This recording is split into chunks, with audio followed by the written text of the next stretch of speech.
Ang paus ito matagak sa bilis ay pumapagak. Abutin natin ang langit at abutin ang halibuyak ng mga bulakla. Ako'y paro-paro. Diretso lang tayo sa iyo.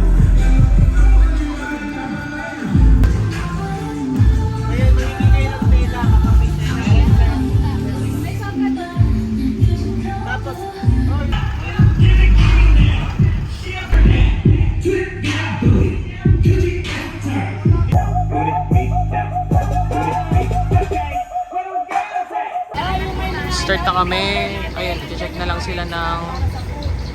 Ayan. Nagsidatingan na yung mga tao. Ito, kakarating lang.